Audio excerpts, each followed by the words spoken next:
পড়ছিলাম অতৃপ্ত চাহনা, কলমে তুরঙ্গনা, পর্ব সংখ্যা ১। আমার বয়স যখন ৪ বছর, তখন ২৬ বছরের এক সুদর্শন লোকের সাথে আমার বিয়ে হয়। অথচ আমি আজও জানি না সেই কে, কি তার পরিচয়, কিংবা সে দেখতেই বা কেমন। তৃতিকার এহেন কথা শুনে তার পাশে বসা মেয়েটি বিস্ময়ের চাহনিতে তার দিকে তাকায়। দুজনের পরিচয়টা খুব বেশিক্ষণের নয়। তারা এক বড় কর্পোরেট অফিসে চাকরির জন্য ইন্টারভিউ দিতে এসেছে।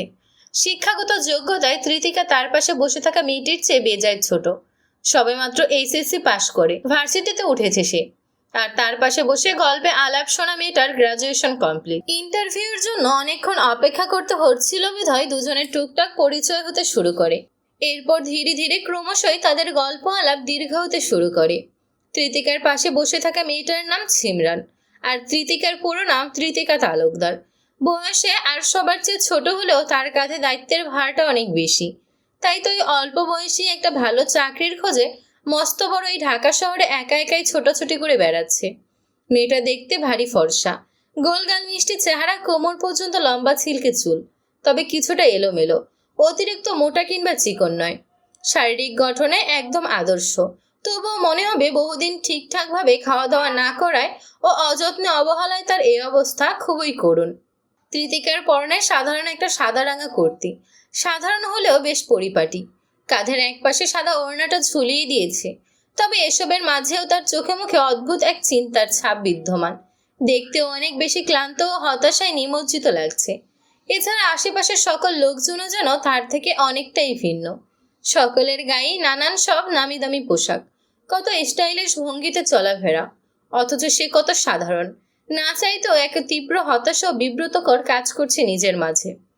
তবে সিমরান মেয়েটা খানিকটা ভিন্ন লাগছে তার কাছে। আর সবার মতো মডার্ন স্টাইলিশ হলেও হুট করেই তার সাথে গল্প জুড়ে দেওয়ার ব্যাপারটা তার বেশ ভালো লেগেছে। আর এভাবেই একটা পর্যায়ে গিয়েই তৃতিকা তার নিজের সম্পর্কে নানান গল্প আলাপ করতে শুরু করে। সিমরান তৃতিকার দিকে চেয়ে অবাক সুরে বলে ওঠে, সিরিয়াসলি, তুমি কি আমার সাথে মজা করছো? তৃতিকা কিঞ্চিত মৃদু হেসে ফেলে, আলতোভাবে মাথা নাড়িয়ে বলে, না, আমি মজা করছি না। ছোটবেলা থেকেই এমনটা শুনে আসছি। কে বলেছে তোমায় এসব? তোমার বাবা মা? আমার বাবা মা বেঁচে নেই। আমার সবেমাত্র বুঝ হতে শুরু করেছে। ওই সময় তখন এক ভয়ঙ্কর মহামারী রোগ গ্রামে ছড়িয়ে পড়েছে। ও হ্যাঁ, বলে রাখা ভালো, আমি কিন্তু গ্রামের মেয়ে। গ্রামেই আমার জন্ম, ওখানেই আমার বেড়ে ওঠা। তো ওই সময় আমাদের গ্রাম জুড়ে প্রায় নানান রোগ ব্যাধি দিয়েই ছেয়ে থাকতো। গ্রামের বেশিরভাগ মানুষের জ্ঞান স্বল্পতা ও ঠিকঠাক স্বাস্থ্যবিধি মেনে চলত না বিধায় এই সমস্যা সময়ের সাথে সাথে অত্যধিক পরিমাণে বেড়ে যায়। তবে ওই সময়ে হঠাৎ দেশি বিদেশি কিছু স্বাস্থ্যসেবা কর্মী আমাদের গ্রামে আসে। শুনেছি তাদের সাথে নাকি আরো কিছু ব্যবসায়িক লোকও আসে। তার মাঝে একজন ছিল আমার সেই স্বামী। তৃতিকা এইটুকু বলতেই থেমে যায়। আকস্মিক বিস্তৃত মুচকি হেসে ফেলে। ওর হাসিটা সিমরানের কাছে বোধগম্য, তবে তৃতিকাকে নিয়ে আগ্রহটাও বেশ জোরালো। সে একটুও সময় নষ্ট না করে বলে ওঠে, এরপর এরপর কি হয়েছিল? সিমরানের আগ্রহ দেখে তৃতিকা আবারও মুচকি হাসে। পরক্ষণে আবারও বলতে শুরু করে, ওই মহামারীতে গ্রামের অনেক লোক মারা যায়। আমার বাবা মাও অল্প বয়সেই দুনিয়া ছেড়ে চলে যায়।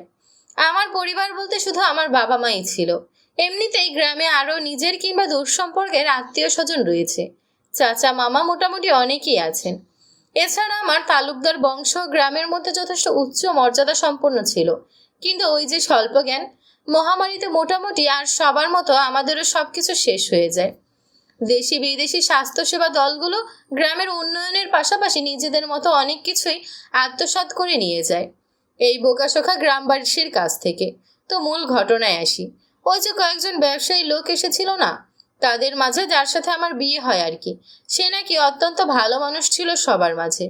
আর সকল ব্যবসায়ীর চেয়ে বয়সেও খানিক ছোট ছিল। দেখতে নাকি একদম বিদেশি রাজপুত্রের মতো। অবশ্য হবে নাই কেন, শুনেছি সে নাকি লন্ডন থেকে দেশে এসেছিল। এমনিতে বাংলাদেশি, কিন্তু হয়তো তার বাবা মায়ের মাঝে একজন ব্রিটিশ ও একজন বাঙালি ছিল। তো সব মিলিয়ে অল্প কয়েকদিনের মাঝেই লোকটি গ্রামের সবার কাছে বেশ প্রিয়পাত্র হয়ে ওঠে। আর তার থাকার ব্যবস্থা হয় আমাদের তালুকদার বাড়িতে। বেশ ভালোই কদর ছিল বিধায় বাহিরের অনেক মেহমানদেরকে আমাদের বাড়িতে আশ্রয় দেওয়া হতো। আর ওই সময় আমার তালুকদার বাড়িতে দাদা বাবা চাচারা মিলে মোটামুটি সকলেই একসাথে থাকতো। এক কথায় একটা সাজানো গোছানো যৌথ পরিবার ছিলাম। কিন্তু মহামারীতে সর্বপ্রথম যখন তালুকদার বাড়ি হতে আমার দাদাভাই অসুস্থ হলো, তখন থেকেই যেন ধ্বংসের সূচনা হয়। দাদাভাইয়ের অবস্থা তখন বেজায় খারাপ। বাবা চাচারা মিলে দূর দূরান্ত হতে ছুটোছুটি করে। নানা যান ডাক্তার, ঔষধ এনেও কোনো আশানুরূপ ফল পাচ্ছেন না। এরই মাঝে দাদাভাই এক অদ্ভুত জেদ ধরে বসে। নাতি নাতনিদের মাঝে আমি ছিলাম তার সবচেয়ে প্রিয়। ওদিকে সেই লোকটিও অল্প দিনের মাঝেই তার অত্যাধিক পছন্দের পাত্র হয়ে যায়। তারপর আর কি, জীবনের শেষ পর্বে মৃত্যুর দ্বার প্রান্তে দাঁড়িয়ে দাদাভাই তার শেষ আবদার হিসেবে আমার আর সেই লোকটার বিয়ে দিতে চায়। ভাবা যায়, একটা 4 বছরের অবুঝ বাচ্চার সাথে 26 বছরের এক লোকের বিয়ে। ব্যাপারটা আমার কাছে হাস্যকরই বটে। সিমরানের বিস্ময় যেন কাটছেই না। সে বিস্ময়ের সাথে আবারও বলতে লাগে, তারপর সেই লোকের সাথে তোমার সত্যি সত্যি বিয়ে হয়ে গেল? লোকটি শিক্ষিত ছিল। তার কাছে দাদা ভাইয়ের ইচ্ছাটা অদ্ভুত ঠেকলেও বিয়েটা হয়তো তার কাছে সম্পূর্ণ অর্থহীন ছিল। অবশ্য হওয়ারই কথা। এমন আজব বিষয়টা কি তার মতো বিদেশি শিক্ষিত লোক মালুমে নেবে? কিন্তু গ্রামবাসী কিংবা আমার পরিবার তো আর তার মতো চিন্তাধারার ছিল না। সে দাদা ভাইয়ের কথা মতো ওই রাতেই আমাকে বিয়ে করে। দাদা ভাইয়ের জীবন তখন বাঁচা মরার মাঝপথে। দাদি চাচিদের কাছে গল্প শুনেছি, আমাকে নাকি গভীর রাতে ঘুম থেকে তুলে বিয়ে দেওয়া হয়। কাঁচা ঘুমের জন্য নাকি সে কি কান্না আমার। তবুও ওই মাঝরাতে কাজে ডেকে আমাদের বিয়ে সম্পন্ন হয়। অথচ আমি জানলামও না, বুঝলামও না আমার জীবনের সাথে কি হয়ে গেল। আর ওই রাতেই ভোর হবার আগেই দাদাভাই সবাইকে ছেড়ে দুনিয়া থেকে চলে যায়। এরপর একে একে অল্প কদিনের মাঝে আমার বাবা মাও হয়। হ্যাঁ, তিতিকা নিজের কথা অসমাপ্ত রেখেই দীর্ঘশ্বাস ফেলে। ওদিকে সিমরানও খানিকটা ভারী শ্বাস ফেলে বলে, তারপর কি হয়েছিল? সেই লোকটির সাথে তোমার তো বিয়ে হয়েছিল, তবে তোমার কি তার কথা একটুও মনে নেই? কিভাবে মনে থাকবে? সে তো আর থাকেনি, মানে চলে গিয়েছে। বিয়ে মানে শুধু দুটো ব্যক্তির মাঝের বন্ধন নয়, এখানে নানান নিয়ম কানুন থাকে, দায়িত্ব পালন করতে হয়, একে অপরের দায়িত্ব নিতে হয়। অথচ আমার তখন ওসবের বোঝ নেই, আর তার কাছে সবই ছিল হয়তো ফেলনা। বিয়ের অল্প কিছুদিনের মাঝে যখন বাবা মা মারা গেল, তার কয়দিন বাদেই নাকি হুট করে তিনি গায়েব হয়ে যায়। তোমার কথা ঠিক বুঝলাম না। গায়েব হয়ে যায় মানে? মানে এক রাতের পর তাকে আর কেউ খুঁজে পায়নি। কাউকে না জানিয়েই বাড়ি থেকে রাতের আধারে গ্রাম ছেড়ে চলে যায়। সকালবেলায় সকলে তন্ন তন্ন করে, আর কেউ তার খোঁজ পায়নি। এমনকি তাকে খুঁজতে চাচারা কয়েক শহর অবধি তল্লাশি চালিয়েছিল, কিন্তু তেমন একটা লাভ হয় না। তিনি গায়েব তো একদমই গায়েব। তৃতিকার সব কথা শুনে সিমরানের জন্য বিস্ময়ই কাটছে না। সে অবাক স্বরে আওড়ায়, সিরিয়াসলি? আমার তো এসব বিশ্বাসই হচ্ছে না। কিভাবে কি? তৃতিকা আবারও কিঞ্চিত মুচকি হাসে, তারপর একবার নজর বুলিয়ে নেয়। এখন আরও অনেক লোকের ইন্টারভিউ দেওয়া বাকি। মোটামুটি সকলেই অপেক্ষা করে করে এখন অনেকটাই ক্লান্ত। এরই মাঝে সিমরান আবারও তৃতিকার উদ্দেশ্যে বলে, আচ্ছা, তোমার সেই হাজবেন্ড, ওনার নাম কি? জানি না। সিরিয়াসলি? নামও জানো না? এটা কোনো কথা? তৃতিকা মুচকি হেসে বলতে লাগে, তার নাম শুধু জানতো আমার দাদাভাই। দাদাভাই তাকে তালুকদার বাড়িতে মেহমান হিসেবে এনেছিল, কিন্তু দাদাভাই সহ গ্রামের সবাই ডাকে এক নামে ডাকতো, বাবু সাহেব। উনি খুব অল্প সময়ের জন্য গ্রামে ছিলেন, আর এই অল্প সময়ে কেউ সেভাবে তার সম্পর্কে জেনে উঠতে পারেনি।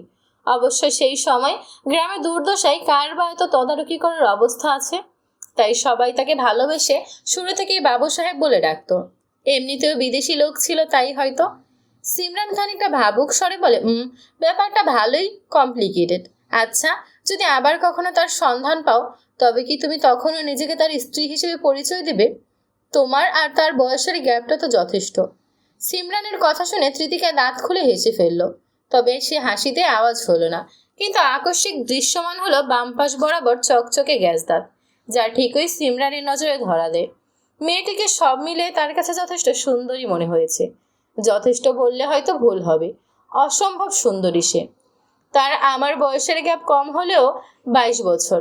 ভাবতে পারছেন? এতদিনে নিশ্চিত সে এক 40 বছরের চুল পাকা কাকু মামুদের মতো হয়ে গিয়েছে। হা, কৃতিকার আকস্মিক হাসিতে সিমরান ভড়কে যায়। পরক্ষণে সেও হেসে ফেলে বলে, আরে এটা কেমন কথা? শুরুতেই না বললে অনেক সুদর্শন ছিল সে, একদম বিদেশি রাজপুত্রদের মতো। তবে শোনো মেয়ে, তোমার জামাই যদি সত্যি লন্ডনের বাসিন্দা হয়ে থাকে, তবে এত চিন্তা করো না। ও দেশের মানুষ এদেশের মতো এই 40-45 বয়সী চুল পাকা চাচা মামাদের মতো বুড়ো হয় না। 60 বছর বয়সেও তাদের ফিটনেস বডি দেখার মতো করাক। কচি কচি মেয়েরা তো হুমড়ি খেয়ে পড়ে। সেখানে তোমারটা তো কেবল 40। Sugar daddy. এই বলতে না বলতেই ত্রিতিকা আবারও শব্দহীনভাবে গা দুলিয়ে হেসে উঠল। সিমরান তার হাসিতে কিছুটা ভড়কে গেল, পরবর্তীতে সে নিজেও না হেসে আর পারল না। তবে তাদের গল্প আড্ডার বেশিক্ষণ স্থায়ী হলো না। নিমিষে ভেতর হতে নাম এলো সিমরানের ইন্টারভিউর জন্য। সে শুরুতে কিছুটা নার্ভাস ফিল করলেও পরক্ষণে নিজেকে স্বাভাবিক করে ত্রিতিকার কাছ থেকে কুশলাদি বিনিময়ের পর সে ইন্টারভিউ রুমের ভেতরে প্রবেশ করে। এদিকে এবার একা একা চুপচাপ বসে থাকে ত্রিতিকা। প্রায় সিরিয়ালের শেষ দিকে তার অবস্থান। আশেপাশের লোকজনও কমে গিয়েছে। এতক্ষণ সিমরানের সাথে ভালোই ভালোই সময় কাটলেও এখন আর ভালো লাগছে না। চিন্তায় কেমন যেন সে অস্থির হয়ে উঠেছে। চারপাশে এত কম্পিটিশন, অথচ তার এই মুহূর্তে একটা চাকরি না হলেই নয়। এই মস্ত বড় ঢাকা শহরে একা একটা মেয়ে হয়ে একা থাকা, তাও এমন আর্থিক সংকট নিয়ে কিভাবে সম্ভব? এইসব চিন্তার মাঝে সেজন্য নিশ্চিত হয়ে বসেছে এই কোম্পানিতে তার চাকরি হবার কোনো সম্ভাবনাই নেই। তাই আর এখানে অপেক্ষা করেও লাভ নেই। আজ সে আর ইন্টারভিউ দেবে না। এই ভেবে সে চলে যেতে নিলেই পরক্ষণেই ভাবতে লাগলো, এসব সে কিরকম পাগলামি করছে। সে তো কখনো এত সহজে হাল ছেড়ে দেয় না। জব পেতেই হবে এমন তো কোনো কথা নেই। ইন্টারভিউটা দিলে অন্তত একটা ভালো অভিজ্ঞতা হবে। আর সবচেয়ে বড় কথা, ইন্টারভিউ না দিলেও শেষবারের মতো সিমরানের সাথে বিদায় তো নিতে হবে। এতক্ষণ একসাথে গল্প করার পর এখন যদি না জানিয়ে হুট করে চলে যায়, তবে ব্যাপারটা কেমন হয়? নিতান্তই বাজে। তৎক্ষণাৎ সে তার সিদ্ধান্ত বদলে চুপচাপ সেখানেই বসে থাকে। প্রায় খানিকটা সময় পর সিমরান বেরিয়ে আসে, চোখে মুখে হতাশার মৃদুচ্ছাপ। তাকে দেখেই যেন ত্রিতিকার চোখ মুখ শুকিয়ে যায়। বুঝতে পারছে না কি করা উচিত। সিমরান ত্রিতিকার কাছে এলে সে তাকে তৎক্ষণাৎ জিজ্ঞেস করে, এমন নার্ভাস কেন দেখাচ্ছে আপনাকে? সব ঠিক আছে? সিমরান কিছুটা মলিনভাবে মুচকি হেসে বলে, ইন্টারভিউ তো দিয়ে এলাম, বাট ড্যাম শিওর জবটা হয়তো আমি পাবো না। কি বলছেন এভাবে এত শিওর হয়ে? আচ্ছা, আমার কথা বাদ দাও। সামনে তো তোমায় ডাকবে, সাবধানে ইন্টারভিউ দেবে। মোটেও নার্ভাস হতে যেও না। চিন্তা নেই, আমি আর ইন্টারভিউ দেব না। কৃতিকার কথা শুনে সিমরান বিস্ময়ের সাথে বলে ওঠে, কি? কিন্তু কেন? হঠাৎ আবার কি হলো তোমার? কৃতিকা খানিকটা ঘাবড়ানো কণ্ঠস্বরে বলে, চাকরি যখন পাবো না তখন ইন্টারভিউ দিয়ে আর কি করব? এই দেখো, আমার কথা শুনেই ঘাবড়ে গিয়েছে। যা ভেবেছিলাম তাই না, এমনটা নয়। আমি আগেই চলে যেতাম, কিন্তু আপনার জন্যই অপেক্ষা করছিলাম। শেষ বেলায় বিদায় না দিয়ে চলে যাওয়া। কি বলছে এসব? ওফ মেয়ে, পাগলামি করো না।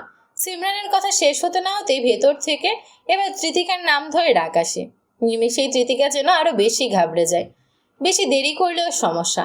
ইন্টারভিউ দিতে হলে এখনই ভেতরে যেতে হবে, নয়তো এখান থেকে এক্ষুনি পালাতে হবে। আশেপাশের লোকজন না হয় কি বলবে। আচ্ছা আপু, আমি নিচে যাচ্ছি, আপনার জন্য ওয়েট করব। পরে না হয়। এই বলে তৃতিকা ছুটতে নিলে সিমরান প্রচণ্ড আশ্চর্য হয়ে তাকে খপ করে ধরে ফেলে। পরক্ষণেই সিমরানকে কিছুটা আশ্বস্ত করতে দ্রুত স্বরে ফিসফিসিয়ে বলতে লাগে, এই মেয়ে, এসব কি ধরনের পাগলামি করছো? চারপাশের মানুষজন তোমায় দেখছে। আচ্ছা শোনো, ঘাবড়ানোর কিছু নেই। চুপচাপ ভেতরে যাবে, তাদের তোমার সিভি দেখাবে আর একদম স্বাভাবিকভাবে তাদের প্রশ্নের উত্তর দেওয়ার চেষ্টা করবে। দেখবে জবটা তোমারই হয়ে গিয়েছে। না আপু, সরি, প্লিজ তুমি আমায় জোর করো না। আরে আরে, ভেতরে জানো এই কোম্পানির বস বসে আছেন। দেখতে কি হেব্বি সুন্দর, তোমার গল্পের ওই বিদেশি রাজপুত্রের মতো।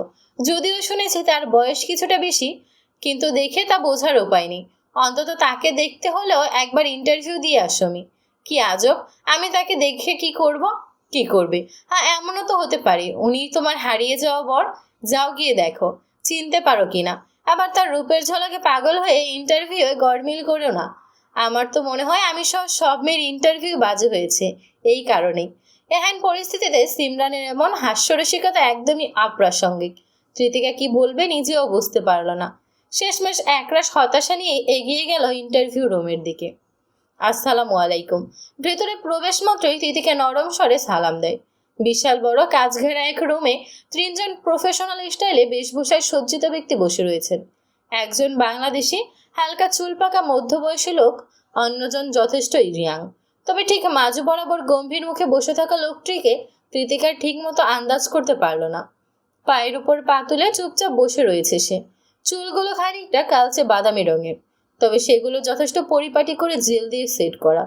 পরনে নেভি ব্লু কালারের স্যুট, কালো বুটটাই। তবে মুখটা নিচের দিকে ঝুঁকিয়ে রাখায় তা ঠিকমতো দেখতে পেল না তৃতিকা। তবে গাল ভরা নিখুঁতভাবে ছাঁটাই করা ছোট ছোট দাড়ি গোঁফ দৃশ্যমান। সব মিলিয়ে শুরুতেই যেন এই লোকটি তার নার্ভাস হওয়ার কারণ হয়ে দাঁড়ালো। তবুও সে নিজেকে সামলে নেয়। দুজন লোক সালামের জবাব দিলেও মাঝে থাকা সেই গম্ভীর মুখে ব্যক্তিটি দিলেন না। এতে তৃতিকা কিছুটা অবাক হয়ে ভাবল লোকটি ভিন্ন ধর্মী কিনা। বিদেশি বিদেশি একটা ভাব রয়েছে, হতেও পারে ধর্মীয় দিক হতে সে আলাদা, কিন্তু মুসলিম হলে তার ধর্মীয় শিক্ষা যথেষ্ট ঘাটতি রয়েছে। এই ভাবনাতেই তার আবার লোকটির উপর কিছুটা রাগও হলো। তবে দেরি না করে সে স্বাভাবিকভাবে টেবিলের দিকে এগিয়ে যায়। মধ্যবয়স্ক লোকটি তাকে বসতে বলতে সে চুপচাপ বসে পড়ে। আবার বাম পাশে দাঁড়িয়ে থাকা সুদর্শন কম বয়সী লোকটি তার কাছে সিভি আর ফাইল দেখতে চাইলে কৃতিকা সেসব সেই লোকটির কাছে এগিয়ে দেয় এবং লোকটি পরক্ষণেই তা মাঝ বরাবর গম্ভীর মুখে বসে থাকা ব্যক্তিটির হাতে এগিয়ে দেয়। এর মাঝে তৃতিকার নজর পড়ে ডেস্কের উপর থাকা সোনালি রাঙা নেম প্লেটের উপর কালো রঙের প্রলেপে সুন্দর করে লেখা ARC। তবে তার এই মন ভোলানোর সময়টুকুর মাঝে কেউ প্রচণ্ড গম্ভীর স্বরে বলে উঠল, হোয়াটস ইউর নেম? তৃতিকা নিমেষে অপ্রস্তুত হয়ে ওঠে। তবে নিজেকে দ্রুত সামলে নেবার চেষ্টা অস্ফুট স্বরে আওড়ায় তৃতিকা। তার এমন জবাবে লোকটি যেন কিঞ্চিত বিরক্ত হয়। নিমেষেই ফর্সা ত্বকের কপালটা কুঁচকে যায় কিঞ্চিত। শক্ত চোয়াল আরো বেশি দৃঢ় হয়। অনেকক্ষণ ধরে ইন্টারভিউ নিচ্ছে সে, অথচ মনের মতো মানুষ পেয়েছে খুব অল্পই। বেশিরভাগই থেকেছে নার্ভাস। যে ব্যাপারটা নিয়ে আর এখন ভালোই বিরক্ত। তার এই অবাক্ত অভিব্যক্তি পাশ থেকে সেই দুজন লোকও কিছুটা ঘাবড়ে যায়। তবে সবকিছু স্বাভাবিক রেখে লোকটি আরও তৃতিকার উদ্দেশ্যে বলে, ফুল নেম? হালকা ধমক স্বরে বলা কণ্ঠ তৃতিকা আরও বেশি ভড়কে ওঠে। ঠোঁট চেপে কোনো মতে সামলে নিয়ে বলে, তৃতিকা তালুকদার।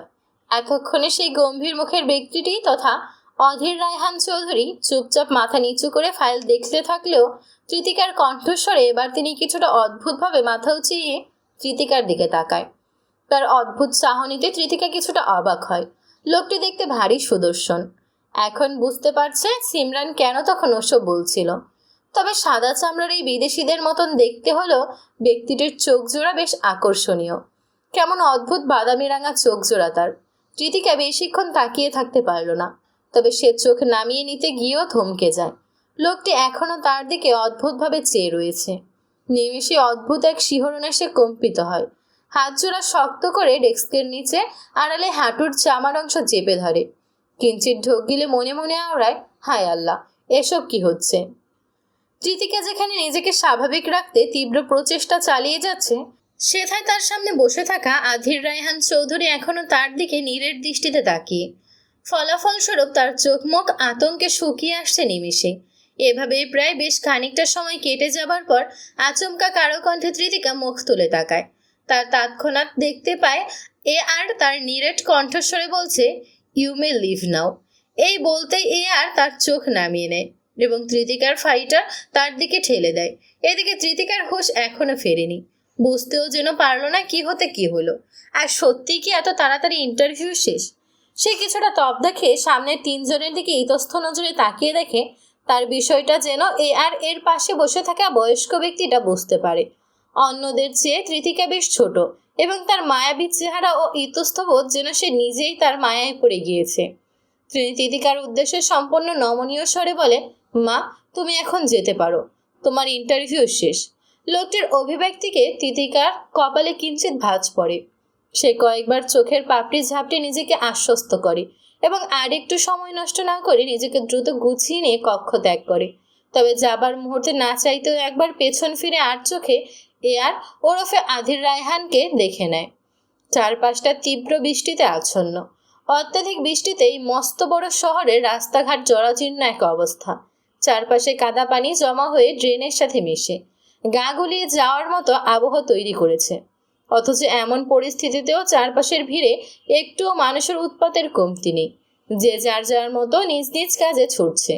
বিকেলের সূচনা লগ্নে এমন বৃষ্টি তৃতিকার কাছে বেশ বিরক্তিকর লাগলো। শহরে এসেছে অল্প কয়েক মাস হলো। এসেই যেন এই নিত্যদিনের বিরক্তিকর পরিবেশে সে হাঁপ ছেড়ে দিয়েছে। অসহ্য লাগে তার এই শহর, অথচ কিছুই করতে পারবে না বিধায় সে এই বিষয়ে ভীষণ অসহায়। সকালের ইন্টারভিউয়ে কি হলো সে এখনো বুঝে উঠতে পারেনি। অবশ্য এখন আর সে এসব নিয়ে ভাবছেও না। ও চাকরি হওয়ার কোনো আশা নেই এবং সে কোনো আশাও রাখছে না। দিনের পর দিন সাধারণ টিউশনি খুঁজে চলেছে, অথচ তাও মিলছে না। সেথায় এত বড় অফিসে তার জব পাওয়া যেন অকল্পনীয় ব্যাপার। তবে আজ সিমরান নামক নতুন এক ব্যক্তির সাথে পরিচয় হয়ে সে নিতান্তই খুশি। অফিস থেকে বের হয়ে দুজনে প্রায় অনেকক্ষণ রিকশায় চড়ে গল্প আলাপ করেছে। শেষ বেলায় দুজনের কন্ট্যাক্ট নাম্বার নিতেই তাদের গল্পের সমাপ্তি ঘটে। না জানি আবার কবে তাদের দেখা হবে। শহরের সবজি বাজারটার দিকটায় আজ কৃতিকা এসেছে। হাতে একটা বড়সড় কালো আকৃতির ছাতা, যা দেখতে অনেকটা আদিমকালের কাঠ ও মোটা কাপড়ের তৈরি। এই আধুনিক যুগে এমন শহর এলাকায় এমন ছাতা দেখা পাওয়া যেন দুষ্কর। তার মাঝে কৃতিকার মতো বয়সের এক মেয়ের হাতে এ যেন নিতান্তই আশ্চর্যজনক ব্যাপার। কৃতিকার কাছে স্বাভাবিক হলেও বাকিদের কাছে আশ্চর্যজনকই বটে। ফলাফল স্বরূপ চারপাশের সকল লোকজন তাকেই ঘুরে ঘুরে দেখছে। একদিকে কাদা পানিময় রাস্তা, মাথার উপর তুমুল বৃষ্টি ঝরছে, সেই সাথে আবার সকলের অদ্ভুত চাহনি। সব মিলিয়ে কৃতিকা নিমেষে বারংবার অপ্রস্তুত হয়ে পড়েছে।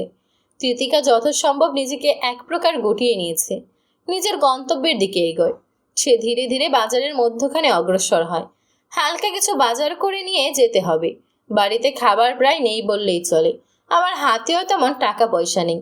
গ্রাম থেকে আসার সময় তার কাকিমা তাকে যে কয়টা টাকা দিয়েছে তার সবটাই প্রায় এখন শেষের দিকে। ভার্সিটির ফি, বাসা ভাড়া, সারা মাসের খাবার সব মিলিয়ে তার চিন্তার শেষ নেই। কৃতিকা এসব ভাবতে ভাবতেই আলতোভাবে মলিন হাসে। অতঃপর এগিয়ে যায় সামনের একটি ছোট্ট কাঁচা বাজারের দোকানে। শুরুতেই নজরে পড়ে একটি ছোট আকারের লাউ। সে কোনো কিছু না ভেবে বয়স্ক দোকানদারের উদ্দেশ্যে বলে, মামা, এই লাউয়ের দাম কত? মামা, লাউয়ের দাম তো 120 টাকা। দোকানদারের এহেন কথা শুনে কৃতিকা যেন আকাশ থেকে পড়ে। এক লাউয়ের দাম 120?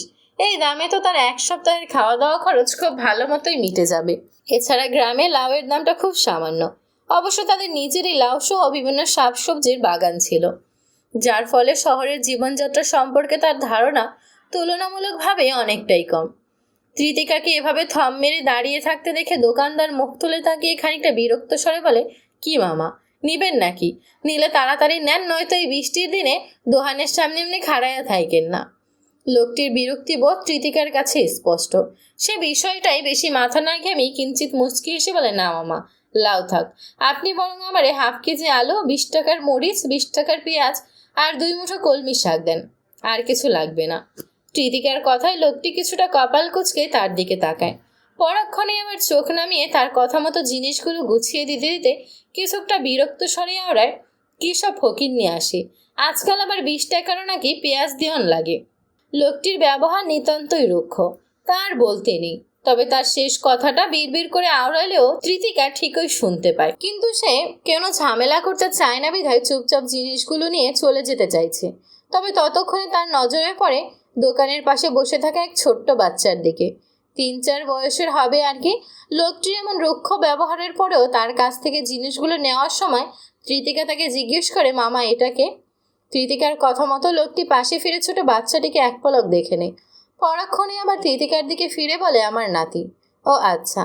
কৃতিকা শুধু এতটুকুই বলে জিনিসগুলোর সঠিক দাম দোকানদারকে দিয়ে দেয় এবং জিনিসগুলো নিয়ে সে পা বাড়ায় সামনের দিকে। তবে যাবার পূর্বে আরও একটা কাজ করে বসে। তার ব্যাগে 2টো চকলেট ছিল, যাওয়ার সময় সিমরান দিয়েছিল। সে কয়েকটা খেয়েছে আর বাকি কয়েকটা ব্যাগেই রয়ে গিয়েছে। কৃতিকা মনে করে সে 2টো চকলেট যাওয়ার পথে সেই ছোট বাচ্চাটিকে দিয়ে যায়। বাচ্চাটি চকলেট দেখার সাথে সাথে খুশিতে হেসে ওঠে। ততক্ষণে আবার দোকানদারও বিষয়টি দেখে। কৃতিকার দিকে তাকাতেই সে বিস্তৃত মুচকি হেসে বলে, আপনার নাতনিটা বেশ সুন্দর, মাশাআল্লাহ। এই বলে সে চলে যেতে নিতেই লোকটি ইতস্ত বোধ করে কিছু বলতে চায়, কিন্তু মামা, আমি হয়তো গরিব, কিন্তু ফকির না। লোকটির কথা সম্পূর্ণ হবার আগেই বিস্তৃত হাসি মুখে কৃতিকা একটু বলেই সামনে ফিরে এগোতে থাকে এবং একবারের জন্য আর পেছনে ফিরে তাকায় না। তবে যাওয়ার পথে বাজারের ব্যাগটা নজর পড়তেই চাপা দীর্ঘশ্বাস ফেলে। মনে মনে বিড়বিড়ে আওড়ায়, এই আলো খেয়েই তবে এই সপ্তাহ চলতে হবে। হ্যাঁ, কি আর করার। কৃতিকা পুনরায় ভারী শেষ ফেলে মুচকি হাসে। প্রায় এই কয়েকটা জিনিসই তার 100 টাকা ফুরিয়ে গিয়েছে, অথচ এইটুকু বাজারে তাকে পুরো 1 সপ্তাহ চলতে হবে। এছাড়া অবশ্য কোনো উপায়ও নেই। জীবন বাঁচাতে এটুকুই যথেষ্ট। শহর অঞ্চল হতে প্রায় অনেকটা দূরে একটা ভাঙাচোরা দোতলা বাড়ি। বাড়ির চারপাশ গাছগাছালি দিয়ে পরিপূর্ণ। ইট সিমেন্ট গাঁথনি ধসে পড়ার দায়। এমনই এক জরাজীর্ণ বাড়িতে ঠাঁই হয়েছে কৃতিকার। শহরের বেশিরভাগ বাসাগুলিরই ভাড়া অনেক বেশি, যা তৃতিকার সামর্থ্যের বাইরে।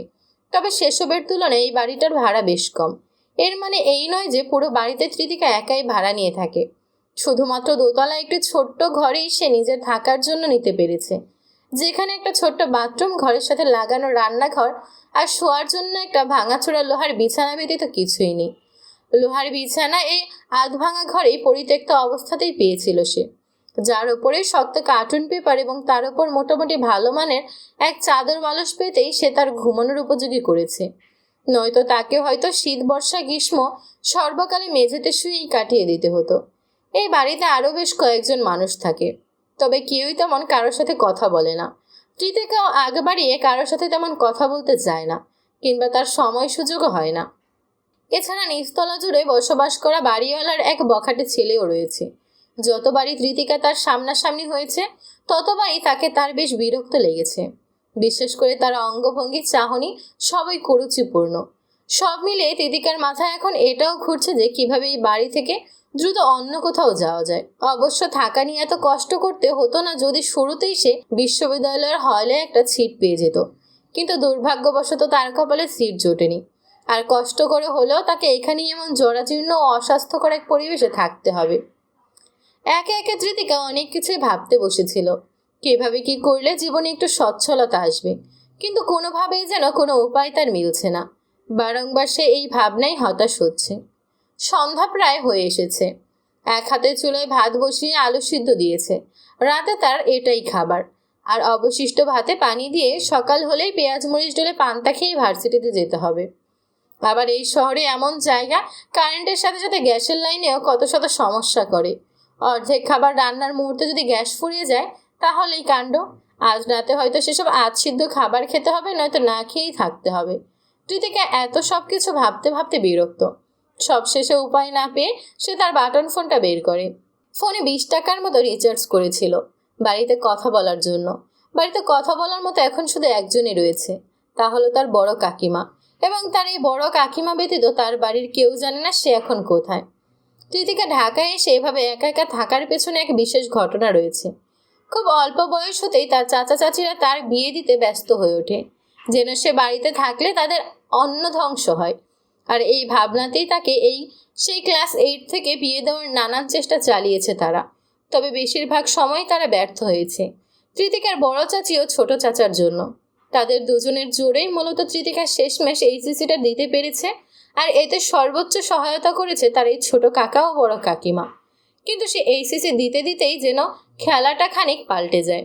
তৃতিকার চাচা চাচিদের পাশাপাশি অনেক বড় ছোট ভাই বোনও রয়েছে। তার মাঝে এই ছোট চাচার বড় ছেলে তুহিন, খুব সম্ভবত তার চেয়ে বছর কয়েকের বড় এবং খানিকটা গ্রামের বখাটে ছেলেদের মতো তার চালচলন। আর এই ছেলেই পছন্দ করে বসে তৃতিকাকে। এরপর শুরু হয় তার তৃতিকাকে বিয়ে করার আবদার। অতঃপর ছেলের আবদারে বাবা তথা তৃতিকার ছোট চাচাও চায় তৃতিকার সাথে তুহিনের বিয়ে হোক, কিন্তু তৃতিকা তো বিয়ে করতে রাজি নয়। সে চায় পড়াশোনা করতে, আর তার এই বিয়েতে রাজি না হওয়ার কারণে সব সময় তাকে পড়াশোনায় সহায়তা করা তার সেই ছোট চাচাই তার পড়াশোনা বন্ধ করতে উঠে পড়ে লাগে। আর এটাও ঠিক এমন মুহূর্তে যখন তৃতিকার কেবলমাত্র এইচএসসি শুরু হয়েছে। পরীক্ষা মাঝে বাড়িতে নানান অশান্তির কারণে সে এক প্রকার মানসিকভাবে বিধ্বস্ত হতে শুরু করে। তবে সে সময় তার পাশে থাকে তার বড় কাকিমা। নিজের মেয়ের মতোই সবাইকে অনুরোধ করে এইচএসসি অবধি বিয়ে নিয়ে বাড়িতে কোনো ঝামেলা না করতে, পরীক্ষা মিটে যাক, তারপর বাকি সব। অতঃপর পরীক্ষা শেষ হতে না হতেই আবারও একই কাহিনী শুরু হয়। আর সে সময় অ্যাডমিশনের পড়ার নাম করে তার বড় কাকিমা তৃতিকাকে নিজের ভাইয়ের বাড়িতে পাঠিয়ে দেয়, এবং সেখান থেকে মোটামুটি ভালো একটা প্রস্তুতির পর তার দেশের স্বনামধন্য এক পাবলিক বিশ্ববিদ্যালয়ে চান্স হয়ে যায়। কিন্তু সমস্যা এখানেই থেমে থাকে না। তৃতিকা তার বড় কাকিমার ভাইয়ের বাড়িতে থাকতে থাকতেই তার কাকিমার ভাইয়ের ছেলে তাকে পছন্দ করে ফেলে, যার খবর টের পাওয়া মাত্রই তৃতিকার কাকিমা আবার তাকে সেখান থেকে সরিয়ে নিয়ে আসে। এখন তৃতিকাকে নিয়ে তার বড় কাকিমা এত বেশি উদ্বেগেরও যথেষ্ট কারণ রয়েছে, যা তৃতিকা এখনও ঠিকমতো বুঝে উঠতে পারেনি। আর সেই উদ্দেশ্য হলো তৃতিকার বড় কাকিমা চায় তার নিজের ছেলেকে তার সাথে বিয়ে দিতে, তৃতিকাকে ঘরের বউ করে তুলতে। আর এই কারণেই সে শুরু থেকেই নানান কৌশলে তৃতিকাকে পড়াশোনার বাহানা দিয়ে বিয়ে থেকে বাঁচিয়েছে। কেননা সে চাইছে কৃতিকাও পড়াশোনা চালিয়ে যাক আর তার সাথে তার একমাত্র ছেলেটাও আরেকটু যোগ্যতা অর্জন করুক। তবে সবশেষে তার এই ভালো মানুষের উদ্দেশ্যের পেছনেও বাকিদের মতো এক স্বার্থপরের ন্যায় চিন্তা ভাবনা রয়েছে, আর তা হলো কৃতিকার ভাগে থাকা তার বাবা মায়ের সম্পত্তি। কৃতিকার বংশ যে উচ্চ বংশ ছিল আর তার বিশেষ করে উল্লেখ করার কিছু নেই। যথারীতি কৃতিকার বাবারও পৈতৃক ও নিজস্ব বেশ খানিকটা সম্পত্তি ছিল, যার সবটাই এখন কৃতিকার নামে। তবে কৃতিকার বাকি চাচা ফুপুদের প্রত্যেক সম্পত্তি ছিল গ্রাম ও নদী অঞ্চলের দিকে, যার অর্ধেক শেষ হয়েছে মহামারীতে আর বাকি অর্ধেক শেষ হয়েছে নদী ভাঙনে। আর এখন যা রয়েছে তা খুবই সামান্য, যার ফলে সকলের নজর এখন ভাগ্যক্রমে অধিক সম্পত্তি পেয়ে যাওয়া কৃতিকার দিকে। অথচ সেই কৃতিকা এসবের কিছুই না জানায় তার আজ এই পরিণতি। কৃতিকা বেশি দেরি না করে তার কাকিমার নাম্বারে কল দেয়। এই শহরে তাকে চুপ করে পাঠিয়ে দেওয়া হয়। কাকিমা তার হাতে কয়েক হাজার টাকা দিয়েছিল, যা দিয়েছিল সে এখন অবধি খরচ করে চলেছে, কিন্তু সে টাকাও তো এখন শেষের পথে। এরপর সে কি করবে? ভার্সিটির বই কেনার জন্য গত 2 মাসের বাসা ভাড়া দেওয়া হয়নি, এতেও বাড়িওয়ালা বেশ অসন্তুষ্ট। না জানি কখন চরম ক্ষিপ্ত হয়ে বলে বাড়ি থেকে বের হয়ে যেতে। তখন সে কি করবে? রাস্তায় গিয়ে থাকবে? না, এত টেনশন আর নেওয়া যাচ্ছে না। এদিকে তার কাকিমাও ফোন তুলছে না, আবার তুললে সে তাকে বলবেই বা কি, এত তাড়াতাড়ি টাকা শেষ, তাই তার টাকা চাই। একে একে কতবার কল করলো, অথচ কেউ ফোন তুলছে না। এবার এতবার ফোন করাও তার ঠিক মনে হচ্ছে না। এমনও তো হতে পারে তিনি কোনো কাজে ব্যস্ত। আর এতবার কেন ফোন নাম্বার হতে কল করে যদি বাড়ির কেউ তা দেখে কোনো সন্দেহ করে, তাহলে তখন কি হবে? না থাক, যথেষ্ট ফোন দিয়েছে, বাকিটা তার কাকিমা যখন দেখবে তখন সে নিজেই ফোন করবে। এই ভাবনায় সে ভারী দীর্ঘশ্বাস ফেলে ফোনটা রেখে দেয়। ওদিকে ভাতও প্রায় হয়ে এসেছে। তিতিকে দ্রুত ভাতের পাতিলটা চুলো হতে নামাবে এমন পর্যায়ে আচমকা তার ফোনটা বেজে ওঠে। বড় কাকিমা ফোন করেছে এই ভাবনায় কৃতিকা এক প্রকার ভাতের পাতিলটা চুলোর পাশে রেখেই ফোনের কাছে ছুটে আসে। তড়িঘড়ি করে হাসি মুখে ফোনটা হাতে নিতেই যেন কপালে সূক্ষ্ম চিন্তার ভাঁজ পড়ে। তার কাকিমা নয়, বরং ভিন্ন কোনো নাম্বার হতে ফোন এসেছে। এখানে আসার পর তার কাকিমা ব্যতীত আর কেউ তাকে ফোন করেনি, কারণ তার ফোন নাম্বার তেমন কারো কাছেই নেই। তবে এটা কোনো নাম্বার থেকে ফোন এসেছে। এমন সময় হঠাৎ তার সিমরানের কথা মনে পড়ল। তার ফোনের অপর পাশের ব্যক্তিকে সিমরান ভেবেই সে কিছুটা খুশি মনে ও কিছুটা দ্বিধা নিয়েই কলটা রিসিভ করে। তবে ফোনটা কানের কাছে ধরতেই তার কপাল কুঁচকে যায়। একই সাথে সে কিছুটা বিস্মিতও হয়, যেন এমন কিছু হবার কথা ছিল না। এটা তার জন্য সম্পূর্ণ অপ্রত্যাশিত। প্রায় মিনিট খানেক কথা বলার পর কৃতিকা ফোনটা রেখে দিয়ে চিন্তিত অভিব্যক্তিতে ঘরের জানলার দিকে এগিয়ে যায়। মরিচা ধরা জানালার ফাঁক গলিয়ে সাই সাই শীতল বাতাস এসে তার মুখে আছড়ে পড়ছে। সাদা রঙের ওই খানিকটা ছিঁড়া পুরোনো কাপড় দিয়ে বানানো জানালার পর্দাটা উঠছে নিষ্পিহে। এমন আবহে কৃতিকা খানিকটা চিন্তার সহিত বিড়বিড় করে আওড়াতে লাগলো, আমার সাথে কি সত্যি এসব কাকতালীয় ভাবেই ঘটে যাচ্ছে, নাকি এর পেছনেও খোদাতালা কোনো বিশেষ পরিকল্পনা রয়েছে? এই বলেই সে ভারী দীর্ঘশ্বাস ফেলে। যে অসমাপ্ত ইন্টারভিউয়ের কথা সে প্রায় ভুলতেই বসেছিল, সেই ইন্টারভিউ তথা এআরসি কোম্পানি থেকে ফোন এসেছে। আগামীকাল তাকে আবারও অফিসে ডাকা হয়েছে। ফোনে শুধু এইটুকুই বলা হলেও কৃতিকা কোনো না কোনোভাবেই নিজের অজান্তেই বারংবার চিন্তিত হচ্ছে, সে যা ইন্টারভিউ দিয়েছে তাতে তার অত বড় অফিসে নিম্নতম স্তরে জব পাওয়া দুঃস্বপ্নের মতো। অথচ এখন কিনা তাকে সেখানে যাওয়ার জন্যই ডাকছে। আদতে আগামীতে তার ভাগ্যে রয়েছেটা কি? খুব ভালো কিছু, নাকি জীবন সংশয়মূলক? এত কিছু কৃতিকা জানে না, আর সে আপাতত এসব নিয়ে ভাবছেও না। শুধু সবশেষে তার চাওয়া একটাই, আগামীতে যাই হোক না কেন তার যেন ভালো হয়, নয়তো এত দ্বিধাদ্বন্দ্বের জীবন তার বাঁচা সম্ভব নয়।